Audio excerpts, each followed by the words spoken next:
Greetings, people who are about to enter the realm of the highly unusual. In my video number 2A, I showed the practical note set. That's the one that I recommend. It's one that I thought you might try to use or might at least consider, at least think about it.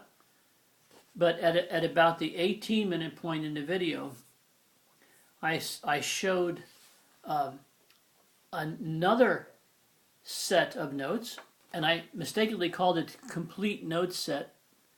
Actually, I should have called it the theoretical note set. But at the time, I didn't think anybody would actually really care about it, so I glossed over it. But I'd like to talk about it in detail because I've spoken with someone in person about this, and I spoke over the internet correspondence via email and talked about this. And both people said, you know, you should explain it so people don't get confused and think it's goofy. So I want to show you the correct graph. This is the best I could do. This is the theoretical note set. And in that note set, this is correctly noted. It's E sharp or F flat. E sharp / F flat. And over here it's B sharp or C flat. On the previous chart, I goofed up and I put the E sharp and F flat above each other. I messed up. That's wrong. It's supposed to be either or. So I apologize.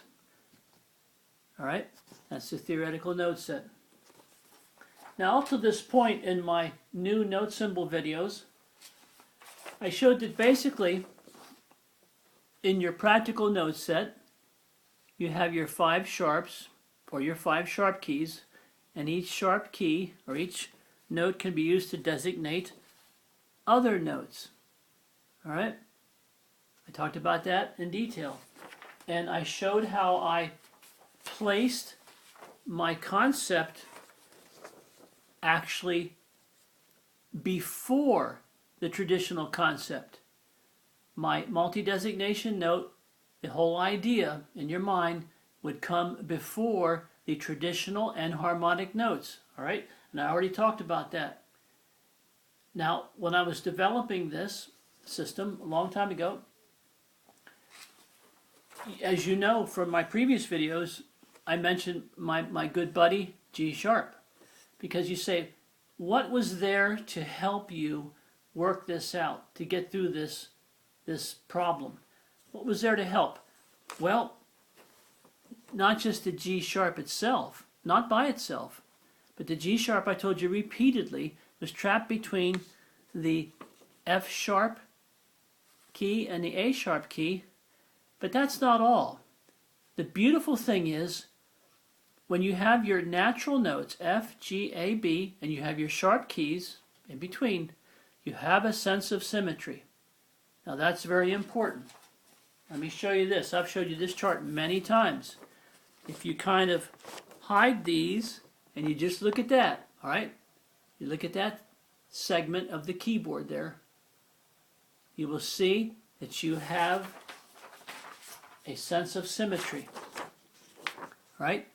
But more important than that is you have an F sharp key, G sharp key, A sharp key. You actually have a key. It's a concrete thing. It's a real thing. Now, in developing my system or any system, you say, well, what are the obstacles? What could be a hindrance? What could be a hindrance? All right.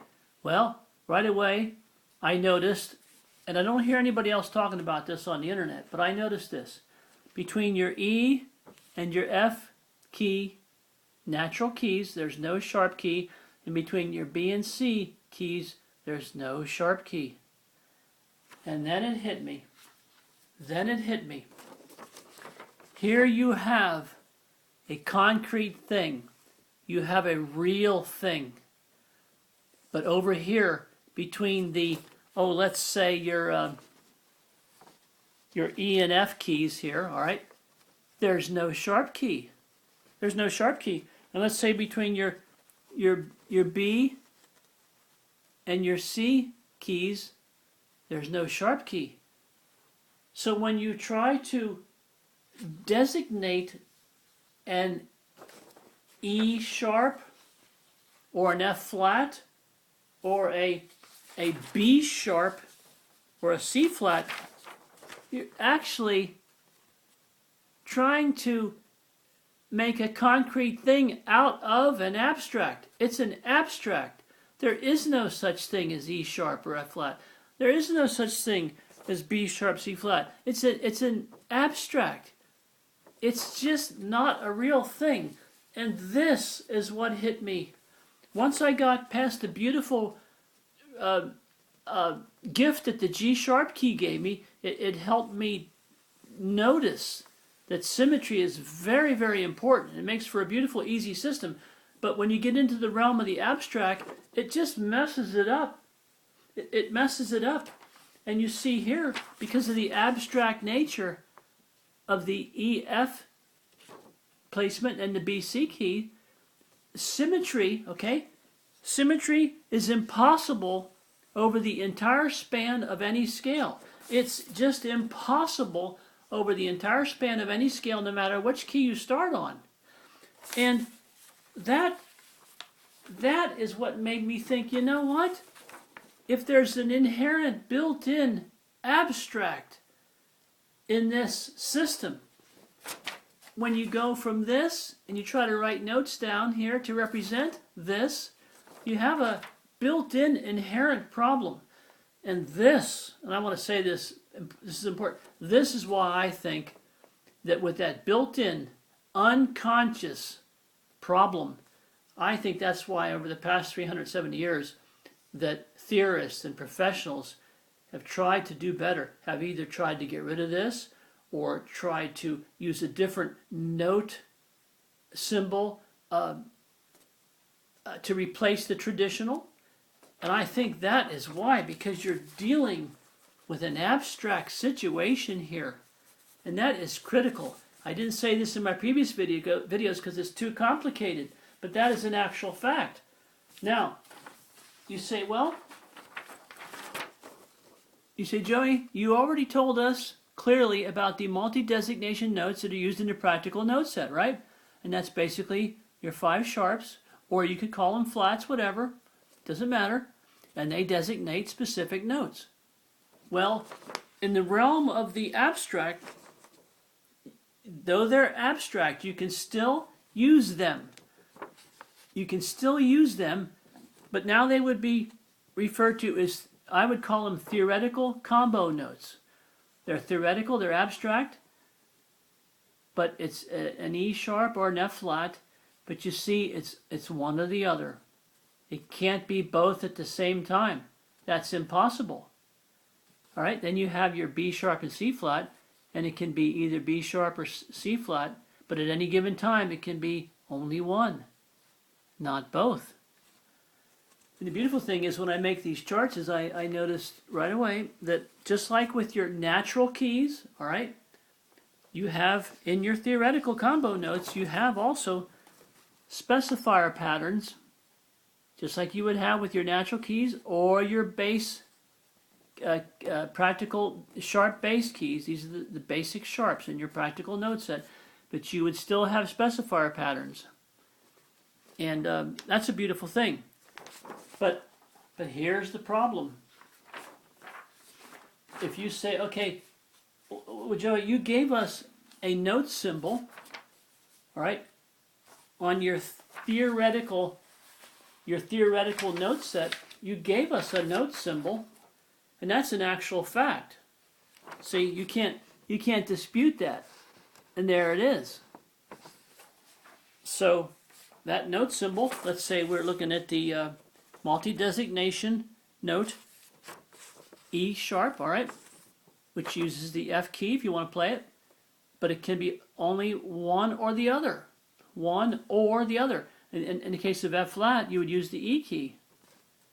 Now that's kind of obvious to anybody. I'm sure other people pick that up. Or you could look at the B sharp multi-designation note head and say, oh, that's a B sharp. Or C flat. It can't be both at the same time. All right? Now this causes a change in perception. And getting back to Immanuel Kant, all right, I learned Immanuel Kant through Schopenhauer with 12 years of perception. When that perception changes, if it changes to a fair degree, then your concepts will likely change. You understand? If your perception changes, you're seeing it differently. You're seeing it in a deeper, more rich way, then the concepts very likely are going to have to change, at least to some degree. All right? So what does that tell us? Well, we already know the practical set. You say, I want to notate using Joey's practical note set. All right? That's your default note set. Practical note set. That's your default. But you say, no, he gave us a note symbol. Why bother if you can't use it? I say you can. You can. The second way to notate with my system is you use it's an application called Combo Notes Single-Use. Okay? It's Combo Notes. It's the single-use application. And I'm going to show you that. Perception-wise, if the perception changes, the concept will change slightly. It has to. Now, so what I did was, remember previously, I'm going to cover this previously, all right, I stuck my conceptual idea in front of the traditional. In front of, not behind. It didn't come, the idea came later, but the concept, the application has to go before the traditional thinking. And I showed you that in my other videos, right? Now, with this new theoretical note set, you have to take the concept and you kind of have to stick it in front of the one I stuck in front of the old. Do you see the single-use application here? This is your combo multi-designation note. All right.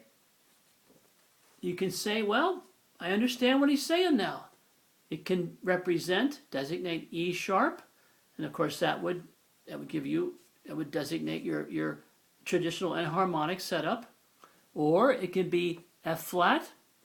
You can designate F flat, and F flat would designate your traditional note set, which I showed you on my chart many times. I already showed you all that. But the point is, this abstract, this thing that doesn't really exist, still influences perception, and it still leads to a changing of the concept. And this is it.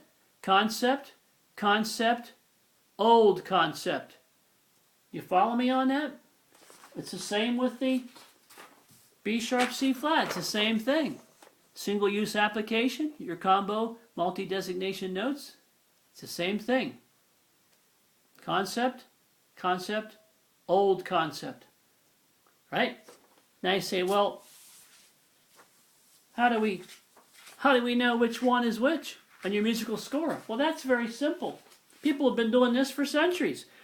When you have a musical score, you'll have a tempo indicator. A lot of times you'll see like a quarter note and say, let's say 92.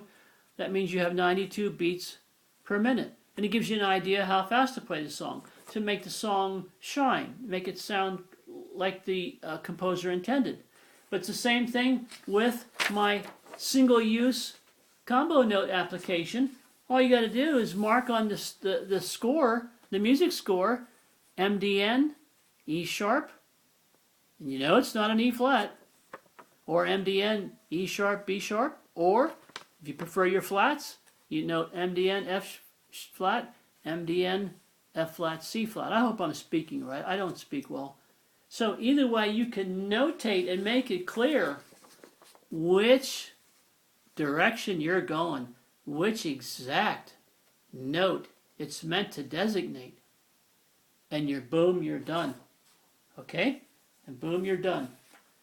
So, I'm going to stop at this point so this video doesn't take 5 hours. But I'm going to talk about, if I can find my paper here, I'm going to talk about Where is it? Oh, hold on a second. I have all these papers because my presentations are extremely low technology. I don't know what else to do. And it, you know, I got to tell you, to make any of these charts or graphs, is a whole bunch of stuff.